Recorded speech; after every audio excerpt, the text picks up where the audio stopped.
All right, so are you ready to dive into some serious economics with me today? That's always a fair challenge. Well, you sent over this World Economic Forum report, the Chief Economists Outlook for January 2025, Yeah. and it makes for a pretty wild ride. I gotta say. We're going to be talking about expert predictions for the global economy, and it looks like we might be in for some choppy waters. No kidding. This report is basically a survey of like what the top economists in the world are thinking.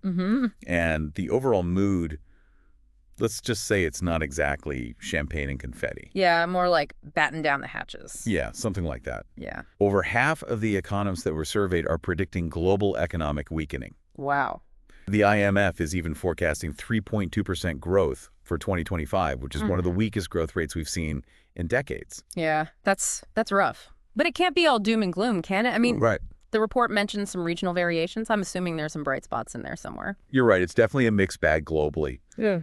For instance, we're seeing a surprising amount of optimism about the U.S. economy. Oh, yeah. 44% of the economists in the survey are predicting strong growth in the U.S., driven by the new administration's policies. Really? And to put that in perspective, that's 3 times the number from the last survey. Oh, wow. So some economists are betting on the U.S. to kind of pull ahead of the pack. Exactly. But on the other side of that coin, Europe is facing a much bleaker outlook. Oh. 74%, a whopping 74% of the economists are predicting weak or very weak growth there. Wow. And this isn't just speculation. The euro area only saw 0.9% growth in Q3 of 2024, and Germany, which is one of the economic powerhouses of Europe, actually experienced a contraction. That is a huge red flag. Yeah. So what's the story with some of the other major players like South Asia and China? So South Asia, particularly India, is still expected to maintain relatively strong growth. Okay. However, there are some signs of a slowdown there. India's growth in the third quarter of 2024 was the slowest it's been in 2 years. So even the strongest economies are feeling the squeeze. Yeah, seems that way. So what about China? They've been a major driver of global growth for years. Yeah, they have. China's growth is projected to slow down to 4.5% in 2025 and eventually settle at 3.3% in 2029. This is mainly due to some long-term challenges they're facing, like weak productivity and an aging population. Makes sense. So we've got this mix of, potential growth and slowdowns happening all over the world. Right. What does this mean for inflation? I mean, that's been a major concern for everybody lately. Rightfully so.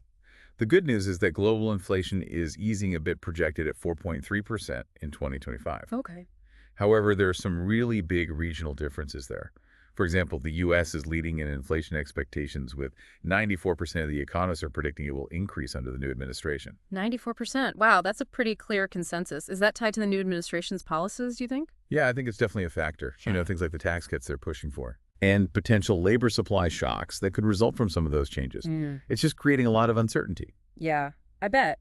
On the flip side, China is in a very different situation. Very different. Most economists are predicting low or very low inflation there, even more pessimistic than in the previous survey. Yeah.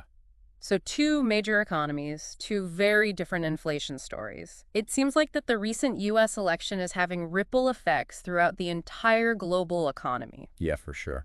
The report even mentioned that economists are predicting significant shifts in U.S. trade migration and foreign policy. Yeah, there's basically unanimous agreement among the economists that this election is going to reshape the global economy in a big way. What's interesting is that most of them don't think this is just a temporary blip. They think it's a long-term shift with lasting consequences. That raises the question, what does this mean for the U.S. in the long run? I mean, the report hinted that while there might be a short-term boost to U.S. growth, the medium and long-term outlooks are more negative. That's right. Both domestically and for the global economy as a whole. And that brings us to one of the most concerning trends highlighted in the report: global fragmentation. Fragmentation? What does that mean? So imagine a world where countries are increasingly focused on themselves, prioritizing their own interests over global cooperation. Okay. That's what we're talking about when we say fragmentation. It's like a breaking up of that interconnectedness that we've seen in the global economy, Right. particularly in goods trade.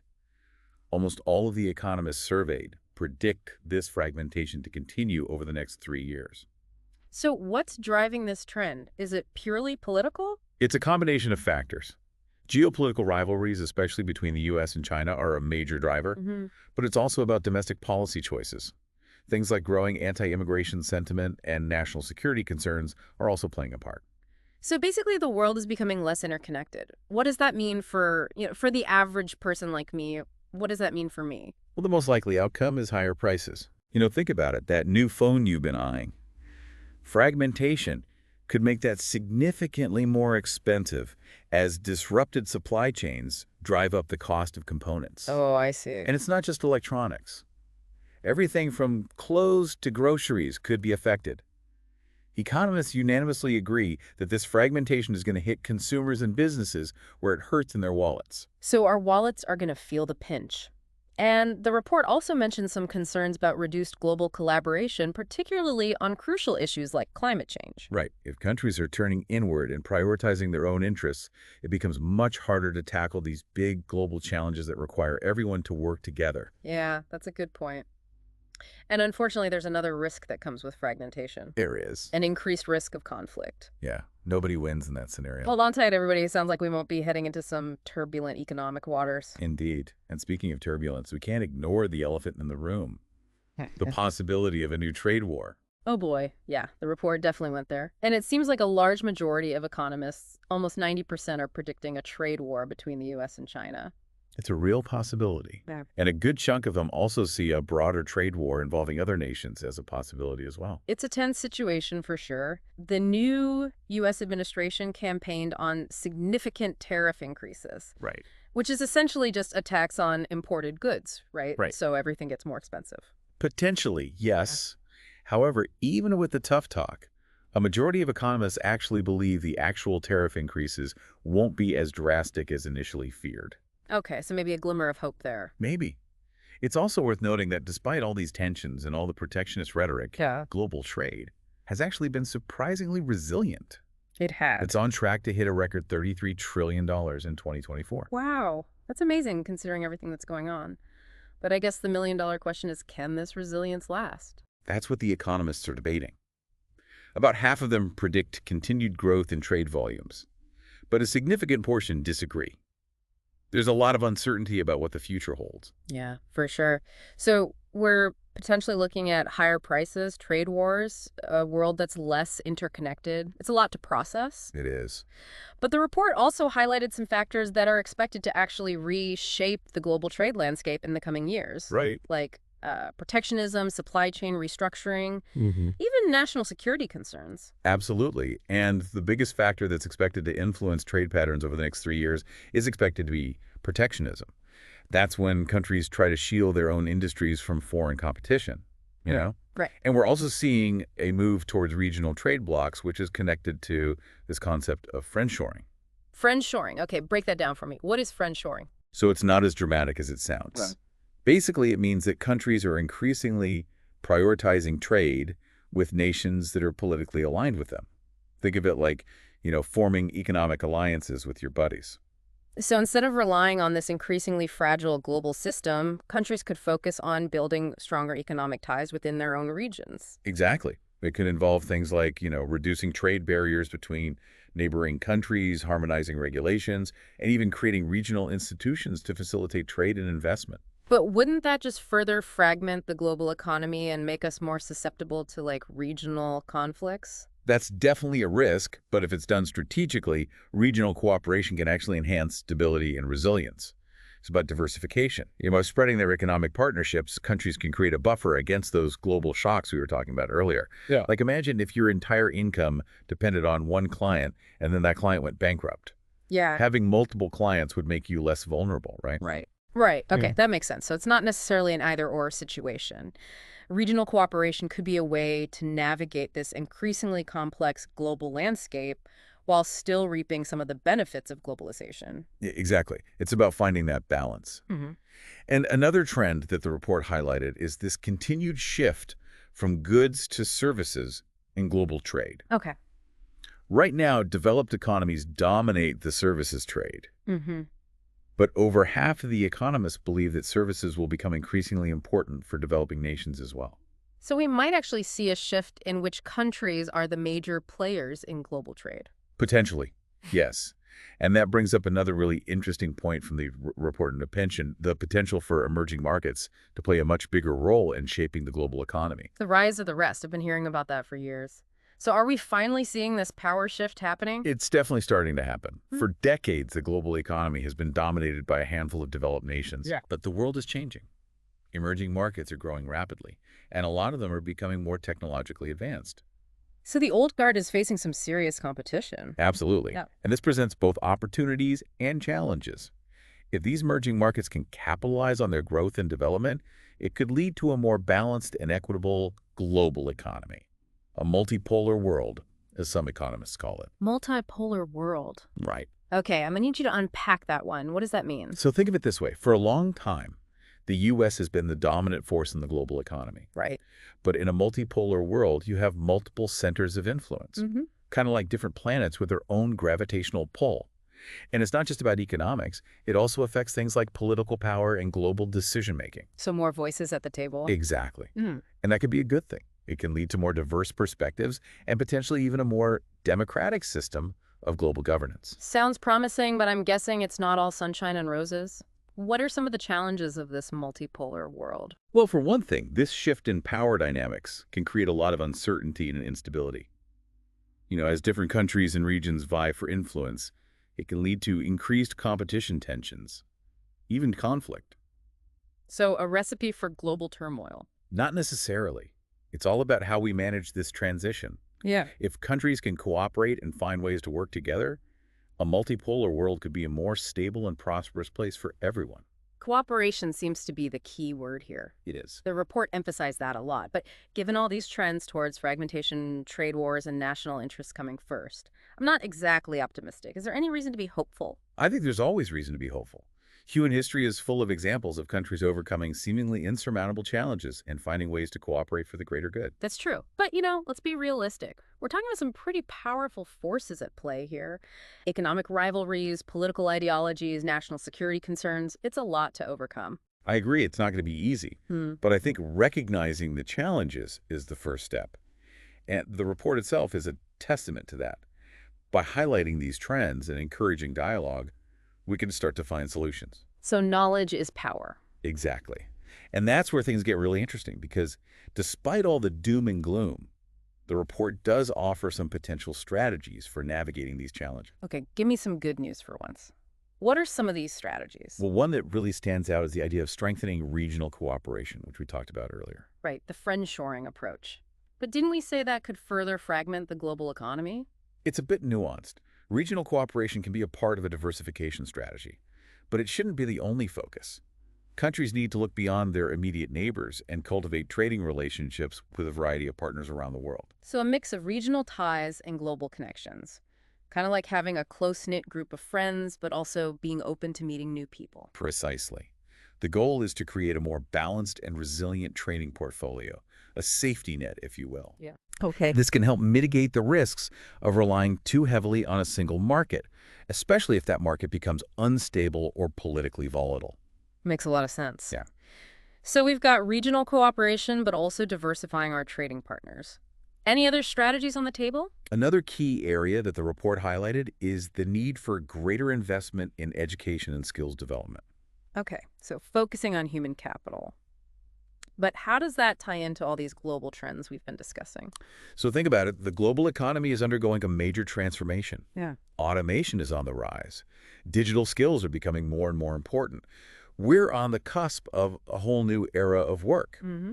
If countries want to stay competitive, they need to make sure that their workforces have the right skills and knowledge. So in a sense, investing in education is like investing in the future, no matter what that future holds. Exactly. It's about empowering people to adapt to change and thrive in an uncertain world. And this applies to both developed and developing economies.